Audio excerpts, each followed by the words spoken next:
Welcome to Python life YouTube channel. మనం operator topic discuss చేస్తున్నాం. So దీంట్లో మనం ఈ వీడియోలో అయితే అర్థమెటిక్ ఆపరేటర్ గురించి డిస్కస్ చేయబోతున్నాం. సో అర్థమెటిక్ అంటే తెలుసు మనం అర్థమెటిక్ అంటేనే మ్యాథమెటికల్గా ఎక్స్ప్రెషన్స్ ఉంటాయని తెలుసు. సో మనకు అడిషన్ కావచ్చు, సబ్ట్రాక్షన్ కావచ్చు, మల్టిప్లికేషన్ కావచ్చు, డివిజన్ కావచ్చు. సో ఇలాంటి ఏంటి అడిషన్ అంటే ఏంటి, ఇప్పుడు ప్లస్, ఇది మైనస్, ఇది మల్టిప్లికేషను, ఇది డివిజను, ఇలా ఉంటాయి మనకి నార్మల్గా. సో మనకు అర్థమెటికల్గా ఫస్ట్ నేను చెప్తున్నాను. So addition, subtraction, multiplication, division ఇలాంటివి ఉంటాయి. సో మరి మనం ఏం చెప్పాను ఇక్కడ, మనం ఇది రెండు ఆపరెంట్స్ మధ్యలో, ఇప్పుడు unary operator, binary operator, ternary. So మన బైనరీ ఆపరేటర్లో ఇది అర్థమెటికల్ ఆపరేటర్ ఉంది. సో నేనేం చేస్తున్నాను, ఇప్పుడు ఇక్కడ ఏ ప్లస్ బి తీసుకుంటున్నాను. సో దీంట్లో మనకు ఏంటి, నేను ఏం చెప్పాను, టూ ఆపరెంట్స్ పైన జరుగుతాయి బైనరీ ఆపరెంట్స్ అంటే. సో ఇది ఆపరెంట్ ఒకటి, ఏ అనేది ఒక ఆపరెంట్, ఇది ఒక ఆపరెంట్, ఇది ఒక ఆపరేటర్, మధ్యలో ప్లస్ అనేది ఆపరేటర్. ఓకే, సో ఇది ఈ రెండు ఆపరెంట్, ఏ అండ్ బి అనేది ఆపరేటర్. సో ఇవి ఆపరేటర్స్. సో ఇలాంటివి మనం పర్ఫామ్ చేస్తాం. మనం నార్మల్గా మనం మ్యాథమెటికల్ ఎక్స్ప్రెషన్స్ అంటేనే ఇవి. సో మనం ప్రోగ్రామ్లో ఏ మైనస్ బి చేయడం కానీ, ఇక్కడ మల్టిప్లికేషన్ అంటే ఏం తీసుకుంటాం, ఇక్కడ మల్టిప్లికేషన్ అంటే ఇలా యాస్ట్రిక్ తీసుకుంటాం. సో డివిజన్ కావచ్చు.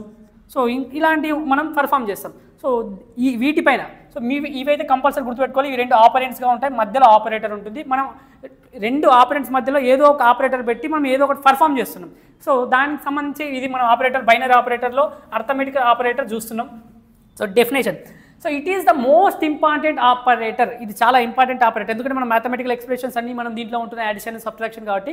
సో అవి పర్ఫామ్ చేయాలంటే మనకి ఇది యూజ్ చేయాల్సిందే. It takes numerical value in the form of input. So ఇప్పుడు నేను ఇంకోటి, and produce single numerical value after performing operations. So ఇది చూడండి, it takes numerical value in the form of input ఏంటి, A equal to 5, B equal to something తీసుకున్నాను 6 అని. So నేను ఇప్పుడు ఏం చేస్తాను, ఏ ప్లస్ బి చేస్తాను. ఏ ప్లస్ బి చేస్తే ఎంత వస్తుంది నాకు, 6 + 5 11 వస్తుంది. సో ఇన్పుట్గా ఎన్ని తీసుకుంటున్నాను, 2 తీసుకుంటున్నాను. So it takes numerical value in the form of input. So numerical value తీసుకుంటున్నా ఇన్పుట్గా, and produce single numerical value after performing operations. So నేను ఎప్పుడైతే ఇక్కడ ఇన్పుట్గా 5, 6 ఇచ్చాను న్యూమరికల్ వాల్యూ, కానీ నేను ఇక్కడ ఎప్పుడైతే పర్ఫామ్ చేసిన తర్వాత నాకు సింగిల్ వచ్చిందా లేదా, 11 వచ్చిందా లేదా సంథింగ్. నేను ఇంకోటి ఏ ఈక్వల్ టు 8 తీసుకున్నాను, బి ఈక్వల్ టు సంథింగ్ 2 తీసుకున్నాను. సో ఏ ప్లస్ బి ఎంత అవుతుంది, 10 అవుతుంది. ఇక్కడ ఇన్పుట్గా 2 తీసుకున్నాం, ఏ అండ్ బిగా, కానీ అవుట్పుట్ నాకేమొచ్చింది, సింగిల్ అవుట్పుట్ వచ్చింది, ఏ 10గా. ఒకవేళ కొందరు మనం ఇలా కూడా రాస్తాం, ఏంటి సంథింగ్ మన ప్రోగ్రాంలో అయితే ఏం చేస్తారు, so A equal to 6, B equal to 7. So అప్పుడు ఏం చేస్తాం, C equal to A plus B అని తీసుకొని 13 వస్తుందా లేదా. సో ఇక్కడ సింగిల్గా వస్తుందా లేదా, సింగిల్ అవుట్పుట్. సో అదే సింగిల్ అవుట్పుట్, సింగిల్గా వస్తుందా లేదా, ఏదో ఒకటి సింగిల్ న్యూమరికల్ వాల్యూ వస్తుందా లేదా. సో చూడండి, it takes numerical value in the form of input and produce single numerical value after performing operation. మనం ఎప్పుడైతే ఇక్కడ ఆపరేషన్ పర్ఫామ్ చేసిన తర్వాత ఇక్కడ అడిషన్ చేస్తున్నాం, ఒకవేళ సబ్ట్రాక్షన్ చేశాను అనుకోండి, ఇప్పుడు సపోజ్ నేను ఇక్కడ 2, 3, అప్పుడు నేను ఏ ఇంటూ బి చేశాను, ఎంత అవుతుంది, 2 × 3 ఎంత, 6 కదా. సో 6 వస్తుంది. సో ఈ విధంగా నేను ఏదైనా ఇన్పుట్గా న్యూమరికల్ వాల్యూ ఇచ్చి ఫైనల్ నాకు సింగిల్ న్యూమరికల్ వాల్యూ వస్తుందా లేదా. సో అది డెఫినేషన్, అదే మన అర్థమెటికల్ ఆపరేటర్ గురించి చూసాం. సో ఇప్పుడు మరి ఏమేమి ఉంటాయి అర్థమెటికల్ ఆపరేటర్లో, ఇంతకుముందు కూడా చెప్పాను. సో దీనిలో కూడా addition, subtraction, multiplication, division, so modulator. So ఒక్కొక్క దాని గురించి చదువు. అడిషన్ అంటే ప్లస్, అది మీకు తెలిసిందే. సో నేను ఎగ్జాంపుల్ ఏం తీసుకున్నాను, ఏ ఈక్వల్ టు 20 తీసుకున్నాను, బి ఈక్వల్ టు 10 తీసుకున్నాను. అడిషన్ అంటే ప్లస్, సో ఏమవుతుంది, 20 + 10. సో ఏమొస్తుంది మనకి ఇక్కడ, 30 వస్తుంది. ఒకవేళ సబ్ట్రాక్షన్ చేశాను, సబ్ట్రాక్షన్ చేస్తే నేనేమొస్తుంది, 20 - 10 10 వస్తుంది. సో ఈ విధంగా మల్టిప్లికేషన్ చేశాను నేను, 20 × 10 ఎంత వస్తుంది, 200 వస్తుందా లేదా. ఓకే, సో డివిజన్, సో ఏమొస్తుంది, సో 10 × 1 = 10, 10 × 2 = 2, 10 × 2 = 20. సో మనకి ఎంత వస్తుంది, 2 వస్తుంది డివిజన్ చేస్తే. సో మాడ్యులేటర్ అంటే ఏం లేదు, రిమైండర్ రాయడం. సో రిమైండర్ ఏంటి? సో నేనేం చేస్తాను ఇప్పుడు, సో రిమైండర్ ఏంటి, రిమైండర్ ఎంత వచ్చింది 0. సో రిమైండర్ ఇక్కడ 0 రాయడం అంతే. సో ఈ విధంగా మనం పర్ఫామ్ చేయాలి ఆపరేషన్స్. సో ఏమున్నాయి అర్థమెటిక్ ఆపరేటర్లో చెప్పండి? సో అడిషన్ ఉంది, సబ్ట్రాక్షన్ ఉంది, సో తర్వాత మల్టిప్లికేషన్ ఉంది, డివిజన్ ఉంది, మాడ్యులేటర్ ఉంది. సో ఈ విధంగా మనం ఆపరేషన్స్ పర్ఫామ్ చేస్తున్నాం. సో ఇక్కడ ప్లస్ చేస్తే 30 వచ్చింది, మైనస్ చేస్తే 10 వచ్చింది, ఇక్కడ అవి 2 తీసుకున్నాం కాబట్టి ఎగ్జాంపుల్. తర్వాత మల్టిప్లికేషన్ చేస్తే 200 వచ్చింది, డివిజన్ చేస్తే 2 వచ్చింది. సో ఈ విధంగా మళ్ళీ ఇక్కడ రిమైండర్ ఎంత 0 వచ్చింది, రిమైండర్ ఎంత వచ్చింది 0 వచ్చింది. సో మీరు ఇప్పుడు దీన్ని మనం ప్రోగ్రాంలో ఎగ్జిక్యూట్ చేసి ప్రయత్నిద్దాం. సో ప్రోగ్రాంలో ఎగ్జిక్యూట్ చేస్తే ఈ విధంగా ఇవే ఎగ్జాంపుల్ తీసుకుంటాను నేను.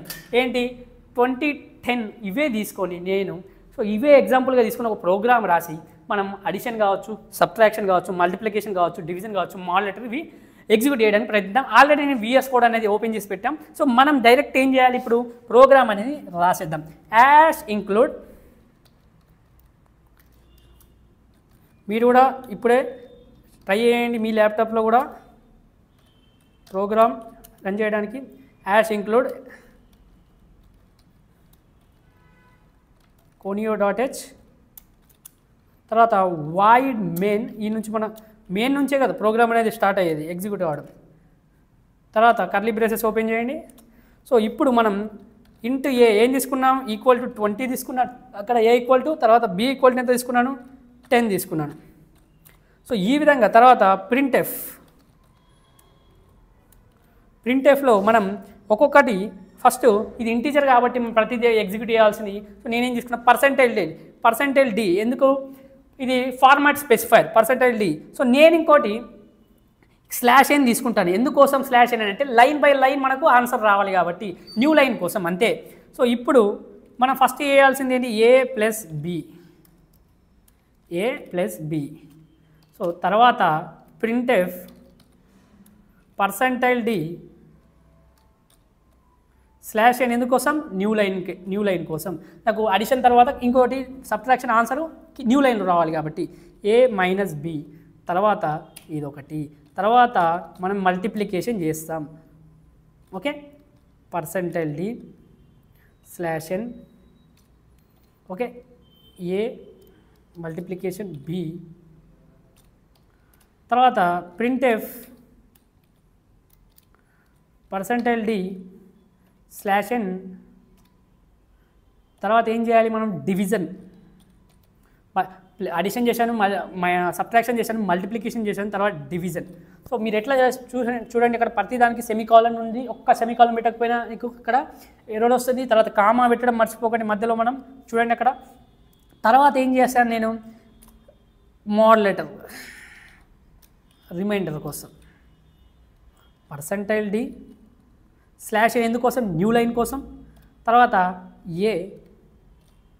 ఓకే, సో ఇప్పుడు అడిషన్, తర్వాత సబ్ట్రాక్షన్, తర్వాత మల్టిప్లికేషన్, తర్వాత డివిజన్, తర్వాత మాడ్యులేటర్ యూజ్ చేసి ఇవన్నీ రాసాం. తర్వాత కోనియా ఉంది కాబట్టి మనకు అవుట్పుట్ స్క్రీన్ హోల్డ్ చేయడానికి గెట్స్.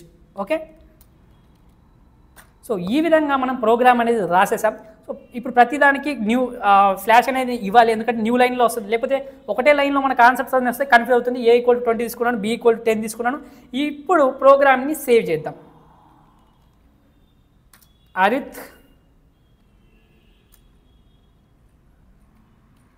arith.c అని చేస్తున్నాను, మీరు ఎట్లయినా చేసుకోండి. ఓకే, సో నేను ఇప్పుడు ప్రోగ్రామ్ని సేవ్ చేశాను. ఇప్పుడు దీన్ని నేను న్యూ టెర్మినల్ తీసుకొని ఎగ్జిక్యూట్ చేయడానికి, కంపైల్ చేయడానికి ప్రయత్నిస్తాను. సో ఏదైనా ఎర్రర్ ఉంటే మాత్రం కాదండి, నాది కూడా మనం ఏదైనా మిస్టేక్ చేసినా కూడా మీరు రెక్టిఫై చేసుకునేటట్టు ఉండాలి. సో నాకు చూడండి ఇప్పుడు .exe ఫైల్ కూడా ఎగ్జిక్యూట్ అయిపోయింది.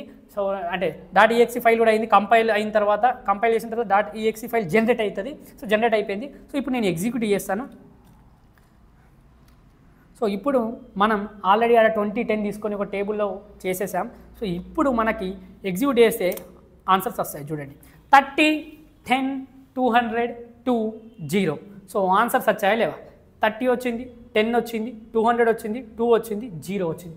సో ఇవే ఆన్సర్ మనం ఆల్రెడీ నార్మల్గా చేసాం. సో నీకు ఇక్కడ ప్రోగ్రామ్ ఎగ్జిక్యూట్ చేసిన తర్వాత ఇలా వచ్చింది. సో నేను అవుట్పుట్ వచ్చిందా లేదా ఒక్కసారి అవుట్పుట్ చూడండి.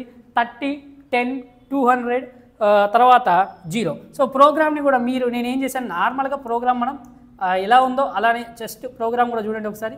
సో ప్రోగ్రామ్ ఇట్లా ప్రోగ్రామ్ రాశాను. ప్రోగ్రామ్ రాసిన తర్వాత ఎగ్జిక్యూట్ చేశాను. సో అవుట్పుట్ వచ్చింది. సో అవుట్పుట్ వచ్చిన తర్వాత ఇప్పుడు చెక్ చేయండి. నేను ఇంతకుముందు ఇవే వాల్యూ తీసుకొని బోర్డ్ పై చెప్పాను. బోర్డ్ పై చెప్పానా లేదా? సో బోర్డ్ పై చెప్పాను 30, 10, 200, 20 అని.